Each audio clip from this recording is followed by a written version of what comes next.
in the lecture series on Introduction to Radar System. Right now we are discussing solid state RF power sources, and in this umbrella we are discussing the gun diode. Gun diode is a transferred electron device. It's a bulk semiconductor device with no junctions. So though we have some idea that diode means we must have some junction, but it is not like that. It has got two leads, and basic semiconductor is just one piece of semiconductor. These TEDs are fabricated from compound semiconductors such as gallium arsenide. These transfer electron devices operate with hot electrons whose energy is very much greater than the thermal energy. The current in the specimen become a fluctuating function of time. In that case, negative resistance will manifest itself under certain conditions. Oscillation will occur if the gallium arsenide specimen is connected to a stable tuned circuit. It is seen that the voltage across the gallium arsenide is very high and electron velocity is also high. So this is the basic structures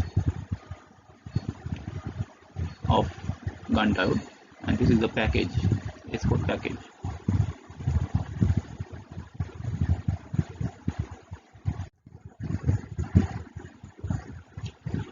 Now to understand the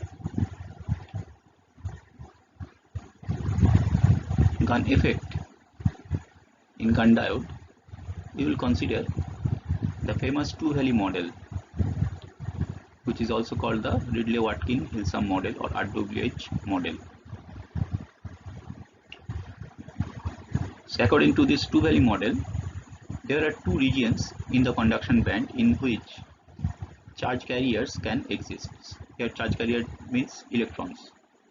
These regions are called valleys and are designated by the upper and lower valley. So this one is upper valley, this one is lower valley. Now gallium arsenide is direct band gap semiconductor. So for same momentum or K space, we have this L valley, lower valley, and at a energy difference of 0.36 electron volt, we have another valley, which is the upper valley. According to RWH theory, electrons in the lower valley have low effective mass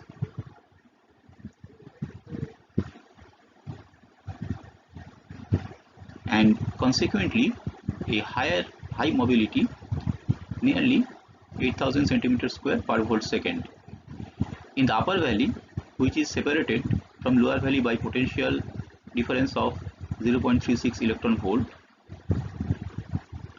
electrons have a much higher effective mass, nearly 1.2 times, and lower mobility of 180 centimeter square per volt second than in the lower valley. Basic mechanism involved in this operation of bulk N-type gallium arsenide device is the transfer of electrons from lower conduction valley to the upper conduction valley.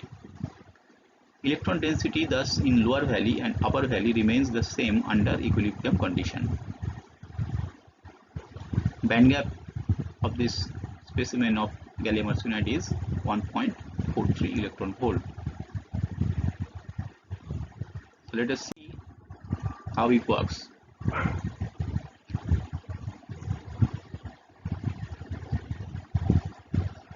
EL is the energy in the lower valley and EU is the energy in the upper valley.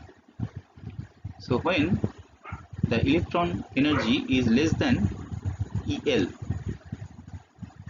so when the applied electric field is lower than the electric field of the lower valley, then electrons will occupy states in the lower valley. Thus the material is in the highest average velocity state. So electron in lower valley has high mobility.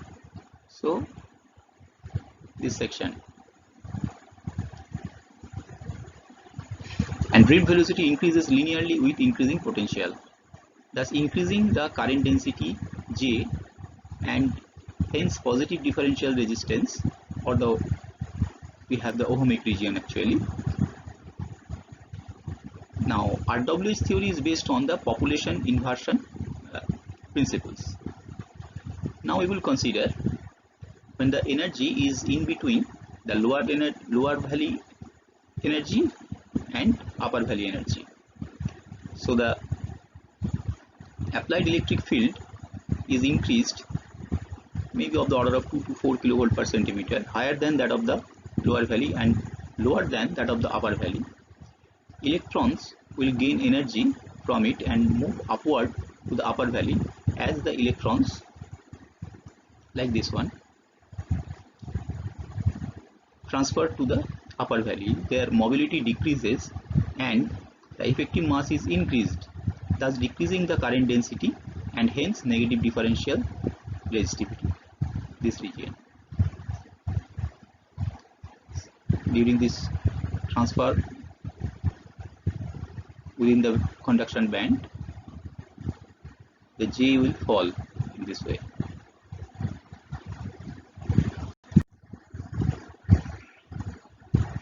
Now when energy is greater than the upper valley energy, so applied field higher than the upper valley, all electrons will transfer to the upper valley, this one. Now if electron densities in the lower and upper valley are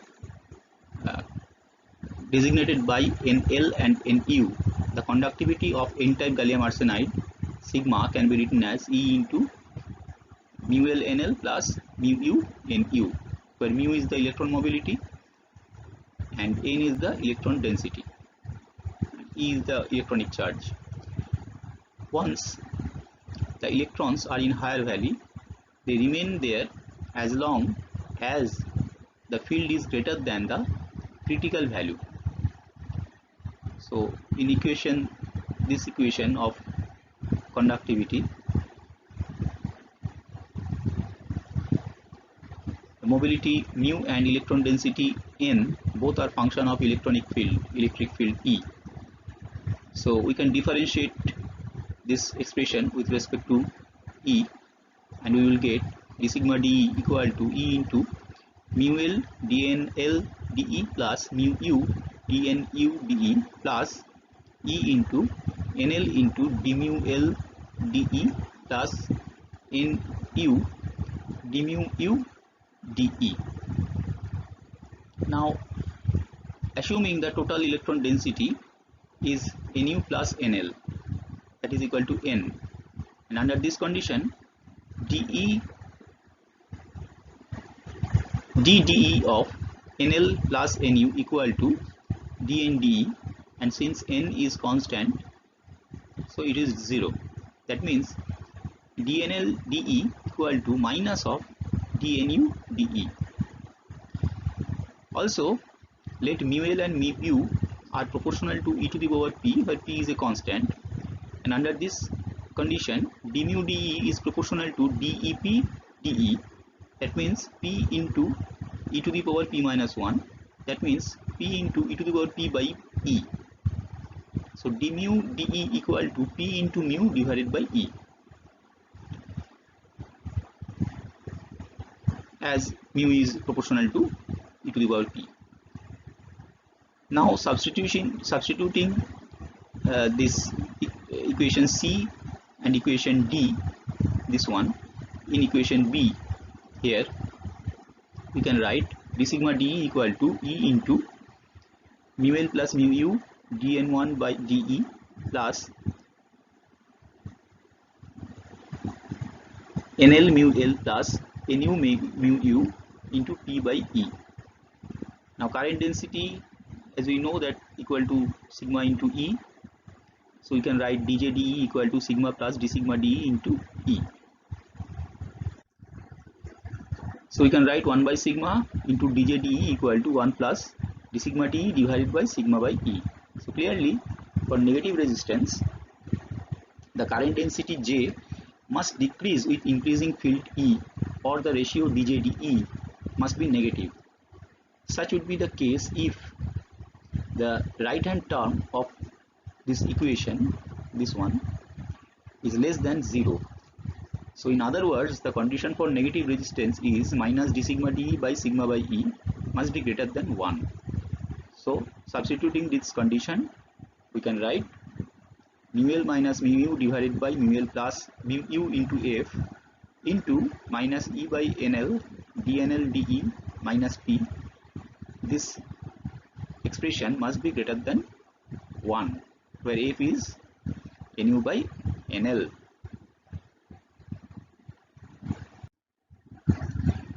So considering that equation, to achieve negative differential region, the band structure of the semiconductor must satisfy 3 conditions. The first condition is the separation energy between the bottom of the lower valley and the bottom of the upper valley must be several times larger than the thermal energy. Thermal energy is about 0.026 electron volt at room temperature. This means that delta E must be greater than kT, or delta E must be greater than 0.026 electron volt. The second condition, the separation energy between valleys must be smaller than the gap energy between the conduction and valence bands. That means delta E must be less than Eg. Otherwise, the semiconductor will break down and become highly conductive before the electron begins to transfer to the upper valleys, because hole electron pair formation is created. Now the third condition, electrons in the lower valley must have higher mobility, small effective mass and a low density of state, whereas those in upper valley must have low mobility, large effective mass and a high density of state. So in other words, electron velocities dE dk must be much larger in the lower valleys than in the upper valleys. So this is the equivalent circuit for the gun diode. It is a typical value of the negative differential resistance is nearly minus 5 to minus 10 ohm, and diode capacitance is Cj. So Cj and Rj are in parallel. So this is the actual along with series resistance that includes the total resistance of lead, ohmic contact and bulk resistance of the diode. So this part is the equivalent circuit for the actual diode, and since this whole diode, semiconductor diode, is inside a package, so there must be some inductive and capacitive loading due to this package. So that is represented by this LP and CP.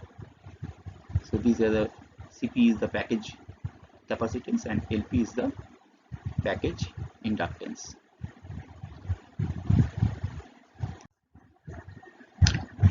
Now we will consider the gun oscillation modes. The fundamental frequency or transit time frequency can be written as F equal to Vd by L. Vd is the saturation drift velocity of the electrons through the material. Mainly gallium arsenide type of material is used.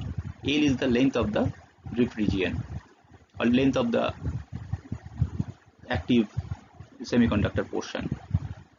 That is written as FTT, transit time frequency. Now we have different modes, and these are drawn with respect to this FTT. So in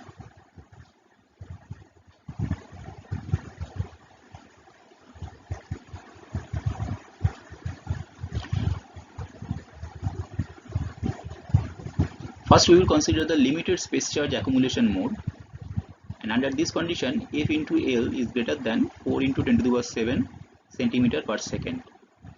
So So under this mode, the actual frequency is much greater than the transit time frequency, this one. So you have huge number of cycles within one cycle of the transit time frequency. This is what we call the limited space charge accumulation mode. Next one is the quenched domain mode. Here FL is equal to 10 to the power 7 to 4 into 10 to the power 7 centimeter per second, lower than this value.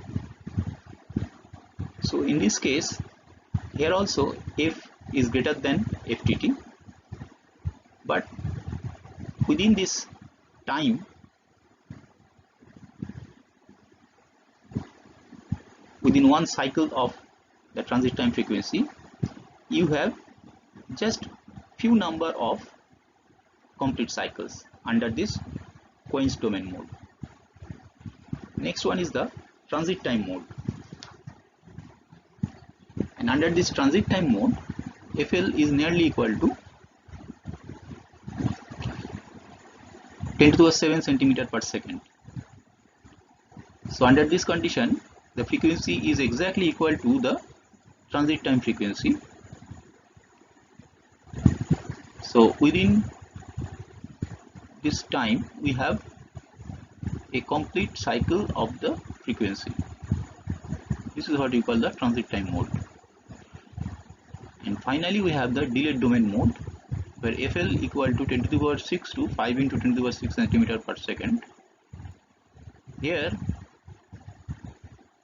F is less than the transit time frequency. So within one period of the transit time, we have only a section of the total period of the frequency. So the time period of the actual signal is larger than this TT. This is what we call the delayed domain mode. Now this is the package of the GaN diode. This one is the gold plated header mount for the device, and this one is the actual device shown here. This N is the actual active region. This length is L. So everything is actually taking place. All the operation is taking place right here, and these N plus and these N plus layers are there for proper ohmic contact, and these are the ohmic contacts. The lower part, and this one is the higher section. So it is a gold alloy for ohmic contact. This is the gold silicon alloy, and gold wire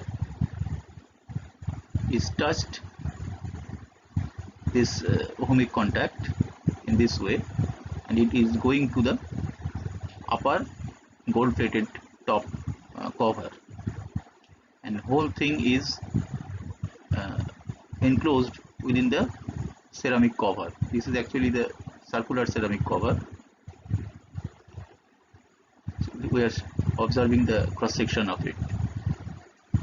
So this is the packaged GaN diode, S4 package of the GaN diode.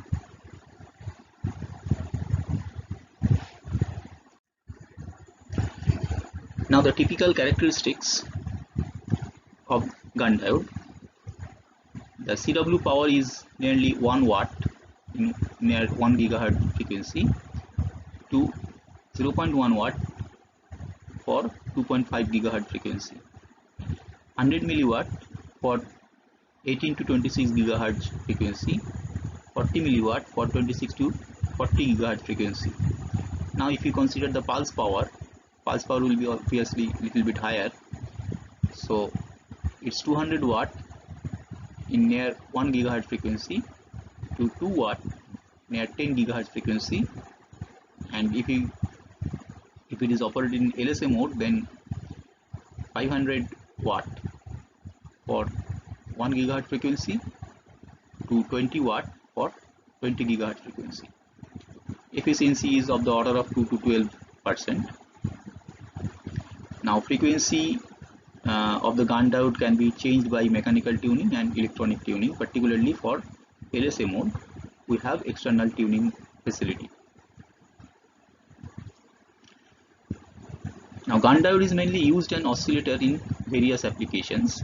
So medium power oscillator for 1 to 100 gigahertz in microwave receivers, as a source in transponder for air traffic control in pulse mode, telemetry system in industry, pump source in parametric amplifier, as a source of radar transmitter in CW mode. So this is all about GAN diode. Thank you.